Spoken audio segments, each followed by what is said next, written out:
Hello दोस्तों, मेरा नाम रोहित और स्वागत है आपका अपने यूट्यूब चैनल बिजनेस सेंटर में। तो आज की इस वीडियो में आपको हम बताने वाले हैं, क्वेश्चन है हमारा कि परंपरावादी राजनीतिक जो चिंतन का अर्थ, विशेषता और महत्व का वर्णन करें।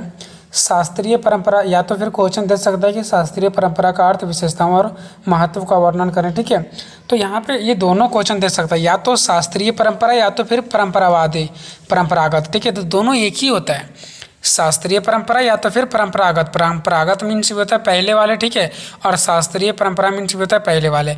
अब देखो, इस क्वेश्चन को तो मैंने थोड़ा सा जल्दबाजी में लिखा है, ठीक है, इसलिए थोड़ा सा चीज़ों इधर उधर लिखा गया, थोड़ा कहीं गलत वगैरह लिखा गया। ठीक है, तो मैं पूरा फिर से गलत करके मुझे लिखने का टाइम नहीं था, ठीक है, इसलिए मैं इस वीडियो को अपलोड कर रहा हूँ।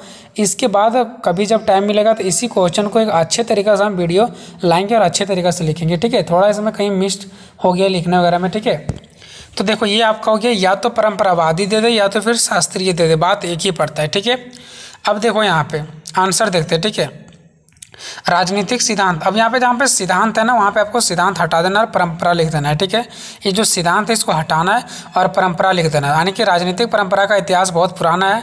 मुख्य रूप से इसे दो भागों में बांटा जा सकता है। ठीक है, यानी कि जो परंपरा है इसे दो भागों में बांट सकते हैं। ठीक है, तो यहाँ जहाँ पे हमने लिखा है राजनीतिक सिद्धांत, इसको आपको कट करना है और यहाँ पे लिखना है परंपरा। अब यहाँ पे जो परंपरा है ना, इसको दो भागों में बांटा गया, एक है शास्त्रीय परंपरा, या तो फिर उसको हम परंपरागत वाला ही बोल सकते हैं। ठीक है, शास्त्रीय परंपरा या तो फिर परंपरागत परंपरा। ठीक है, यानी परंपरागत मीन्स पहले का, ठीक है, और दूसरा है आधुनिक परंपरा यानी अभी वर्तमान समय का। ठीक है, तो इसे हम दो भागों में बांट सकते हैं इसको। ठीक है, लेकिन इस वीडियो में हमें पढ़ना है शास्त्रीय परंपरा। तो इसमें हम लोग चलो देखते हैं कि शास्त्रीय परंपरा क्या होता है, इसका अर्थ क्या है।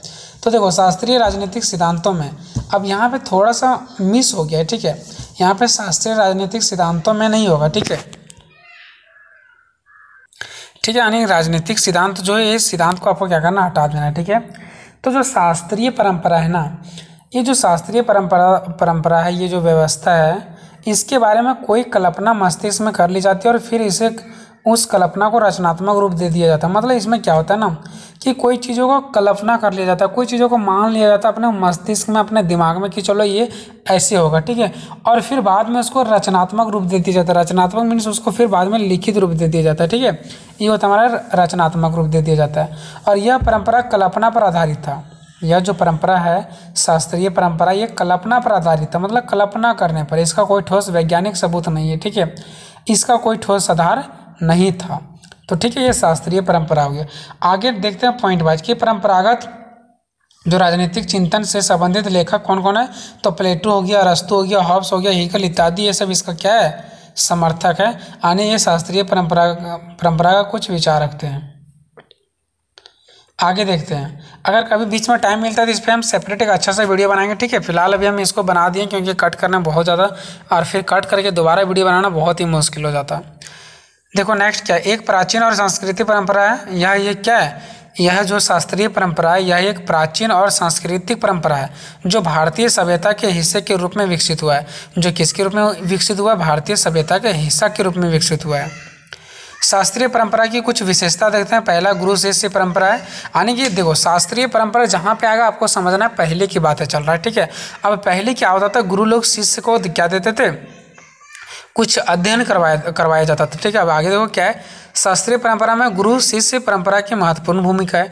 मतलब शास्त्रीय परंपरा की जो पहले की परंपरा है उसमें से गुरु और शिष्य की परंपरा महत्वपूर्ण भूमिका है।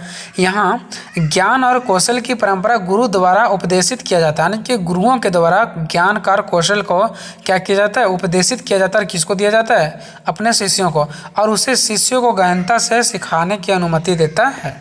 ठीक है, ये आप लोगों ने देख लिया। दूसरा है संगीत और नृत्य के मूल्यों की प्रतिष्ठा। ठीक है, संगीत और नृत्यों के मूल्यों की प्रतिष्ठा। ठीक है, देखो शास्त्रीय परंपरा में संगीत और नृत्यों के गहरे मूल्य होते हैं। ठीक है, यानी कि जो क्या बोला है, शास्त्रीय परंपरा में संगीत और नृत्य के गहरे मूल्य होते हैं, है ना। यानी शास्त्रीय परंपरा में गहरे मूल्य किसके होते हैं, संगीत और नृत्य के। ठीक है, जो उसे उपयोगी बनाता है, जो शास्त्रीय परंपरा को क्या बनाता है, उपयोगी बनाता है। यह परंपरा संगीत, नृत्य आदि के क्षेत्र में संगठित ज्ञान के विकसित में मदद करता है। देखो ये क्या करता है, संगीत के क्षेत्र में, नृत्य के क्षेत्र में, इस आदि के क्षेत्र में क्या करता है, ये इनका विकास में मदद करती है। ठीक है, आगे देखो तीसरा, संगीत की विशेषता। शास्त्रीय परंपरा में संगीत की विशेषता और नियमों को पालन की महत्वपूर्ण विशेषता होता है। अब देखो, शास्त्रीय परंपरा में क्या होता था कि जो संगीत की विशेषता और नियमों, जो वहाँ संगीत की जो रहता था ना, नियम रहता था, उनके कुछ सीमाएं रहती थी, इनके नियमों का कुछ पालन करना पड़ता था, तो इनका भी एक महत्वपूर्ण विशेषता होता था। ठीक है, वहाँ पे संगीतों के लिए नियम वगैरह का कुछ पालन करके चलना पड़ता था। ठीक है, संगीतों के कुछ ये सीमाएं हुआ करता था। ठीक है। चौथा है आवाज़ और भाषा। यानी शास्त्रीय परंपरा में आवाज़ और भाषा की भी महत्वपूर्ण सीमाएं होती है। ठीक है, यानी आवाज़ का और भाषा का, क्योंकि संगीत से रिलेटेड आप सब चीज़ों को पता होगा कि ये सब चीज़ें कितना इंपॉर्टेंट रखती है। पाँचवा है अनुगामी परंपरा। ये क्या है? तो शास्त्रीय परंपरा एक अनुगामी परंपरा है जिसमें गुरु द्वारा संगीत का ज्ञान और कौशल शिष्यों को सिखाया जाता है। ठीक है, अब देखते हैं शास्त्रीय परंपरा का महत्व क्या है। तो सांस्कृतिक और धार्मिक महत्व, पहला इसका क्या है? सांस्कृतिक और धार्मिक महत्व। शास्त्रीय परंपरा भारतीय सांस्कृतिक और धार्मिक का महत्वपूर्ण हिस्सा है। ठीक है, तो ये देखो, ये वीडियो आपको बहुत छोटा होने वाला है। ठीक है, हम ऐसा इसलिए इस वीडियो को बहुत ही शॉर्ट में बना दिया है। ठीक है, क्योंकि इसको हम अच्छे तरीके से हैंडल नहीं कर पाए। ठीक है, अच्छे तरीके से इसको हम लिख नहीं पाए, चीज़ें इधर से उधर हो गई। ठीक है, बट फिर भी मैंने लिखा था तो मैं आपको अपलोड कर दे रहा हूँ। ठीक है, क्योंकि फिर से मैं लिखता तो बहुत ज़्यादा टाइम लग जाता। ठीक है, और मैं आप सभी को सजेशन देना चाहूँगा कि अगर कोई भी स्टूडेंट सेमेस्टर 2 वाले देख रहे हैं, ठीक है, हालांकि मेरा जितने भी सारे वीडियो होते हैं वो सभी सेमेस्टर वाले ही स्टूडेंट के लिए होते हैं। ठीक है, तो ये वीडियो भी हमारा सेमेस्टर वालों के लिए है, और ये सेमेस्टर 2 वालों के लिए जो सेमेस्टर 2 में गए हुए। ठीक है, और आप लोग क्या करो, अगर ये आपको ज़्यादा समझ में नहीं आ रहा, अगर आपको इधर उधर चीज़ें लग रहा है, ठीक है, और थोड़ा बहुत भी अगर आपको तकलीफ हो रहा है ना, तो आप इस क्वेश्चन को छोड़ दो।